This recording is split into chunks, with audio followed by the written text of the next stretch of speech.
آ، جیسے کہ آ، ہر شاعر کا اپنا ایک علیحدہ انداز تحریر اور ایک اسلوب ہوتا ہے، جو کہ اس کے الفاظ کے چناؤ سے بنتا ہے۔ تو یعنی کہ ہم جو نظام لفظیات ہے اس میں یہ دیکھتے ہیں کہ کوئی بھی شاعر اپنی تشبیہات، استعارے اور تراکیب بناتے ہوئے کن مخصوص الفاظ کا انتخاب کرتا ہے۔ تو یہ ایک خالص نفسیاتی معاملہ ہے۔ اس عمل میں شعور اور لاشعور ہم وقت جاگ رہے ہوتے ہیں۔ یعنی کہ جب شاعر اپنی کیفیات اور تجربات بیان کرتا ہے تو وہ کیسے الفاظ بنتا ہے۔ اگر ہم عطا کی بات کریں تو میرا خیال ہے کہ عطا کو ہم ماہر لفظیات کہہ سکتے ہیں۔ ان کی شاعری کا سارا جادو ان کے لفظیات کے نظام پر ہے، اور بہت خوبصورت بات یہ ہے کہ جو وہ جو پوئٹک ڈکشن دیتے ہیں، جو لفظیات دیتے ہیں، وہ انہوں نے اپنی مٹی کے تہدار حسن سے اٹھائے، وہ تمام الفاظ۔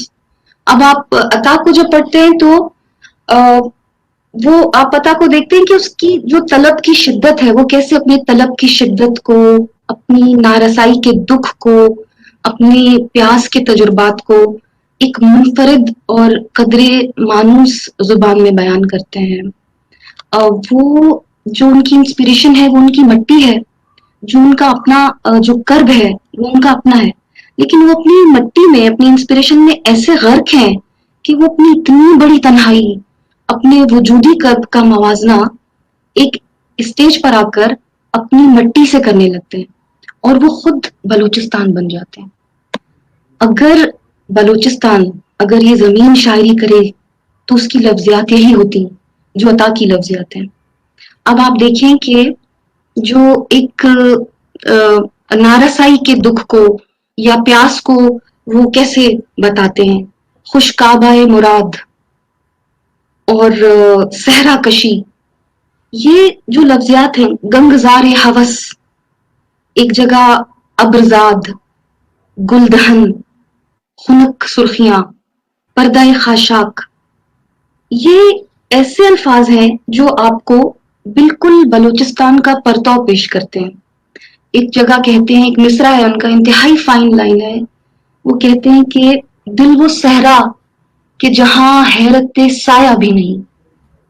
اب یہ جو سفر ہے، ایسا سفر ہے، یہ اس مٹی کا، اس لینڈسکیپ کا سفر ہے، یہ اس لینڈسکیپ کی شاعری ہے جہاں دور تک نظر نہیں ٹوٹتی۔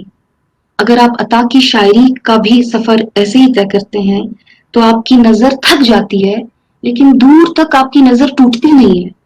جو ان کا وہ جس طرح ان کا بیان ہے، جس طرح وہ اپنی تجربات کو، اپنی درون کی واردات کو پیش کرتے ہیں۔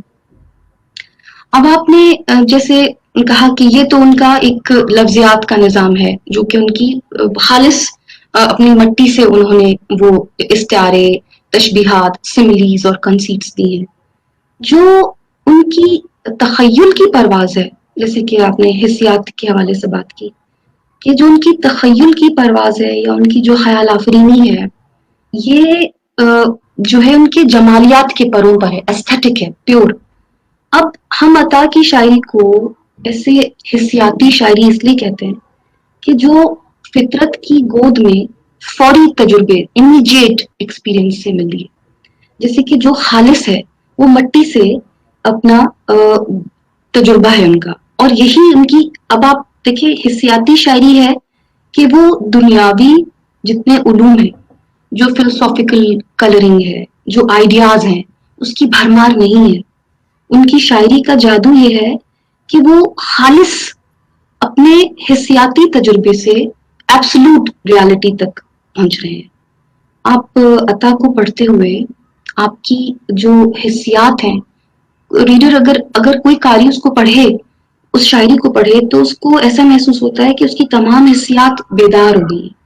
آپ چشمے کی آواز کو سن سکتے ہیں، آپ سبزے کی ٹھنڈک کو چھو سکتے ہیں، آپ کو پھولوں کی مہک آنے لگتی ہے، آپ موسموں کی سختی کو خود پر محسوس کرتے ہیں، سہ سکتے ہیں، اور یہ حسیاتی شاعری کے اوصاف ہیں۔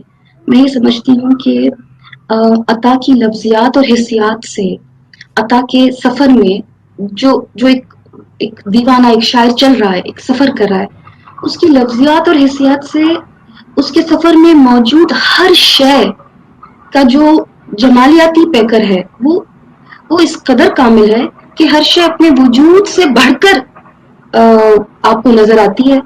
آپ کو حسن اپنی کامل ترین صورتوں میں نظر آتا ہے، اور آپ کی حسیاتی بیداری آپ کا ساتھ نہیں چھوڑتی. آپ کہیں کچھ لائنز ہیں، ایک تو بہت ان کا مشہور شعر ہے کہ دور تک کوئی نہیں یہ کہ خرابے میں عطا، اے شرر خانہ امکان بہت سردی ہے. اور ایک ان کی ہے کہ سبزہ اریا نہ ہوا برف پگھل جانے سے، رات سو جائے تو بہتا ہوا چشمہ بولے، مجھ شاخ برہنا پہ سجا برف کی. ایسی بہت سی لائنز ہیں جہاں پہ آپ کو عطا کی حسیاتی شاعری کا ادراک ہوتا ہے. اور وہ ایک شعر ہے جو مجھے بہت خوبصورت ہے، لگتا ہے بہت پسند ہے. میں یہ کیوں سمجھا وہ خوشبو ہے تو دامن تک رہے، چاند تو جب بھی نظر آیا نظر کے پار تھا. اور